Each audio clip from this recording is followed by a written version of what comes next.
Brad Holmes spoke to 97.1, and again, Brad had some interesting things. It's stuff we've already heard before, but still, I want to get Booner. I haven't had a chance to talk with you about just the future, what you see the Lions doing, and they asked Brad about Jared, and his response was, quote, we've all just been keeping open dialogue from the very start. We've been very transparent both with Jared and his camp. We'll keep it in-house, but we're going to do the right thing for the franchise, and that's where we'll go.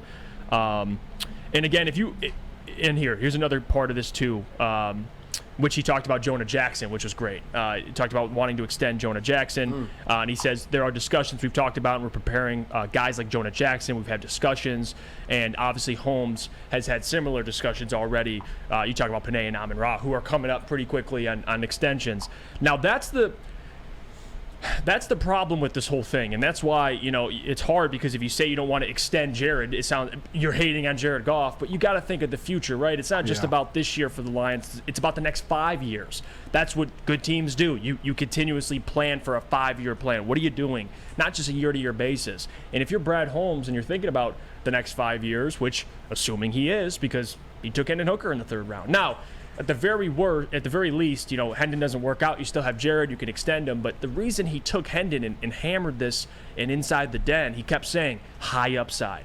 This guy's got a ton of talent. And you don't just say that about a guy that's going to ride the bench. This is somebody that could potentially take the starting quarterback job from Jared. Now, I'll say this, though, about Jared. I think Jared, since he's came to Detroit, has really turned his career around. And again, getting Ben Johnson, you could argue, is one of the better things of his entire career since Sean McVay early on.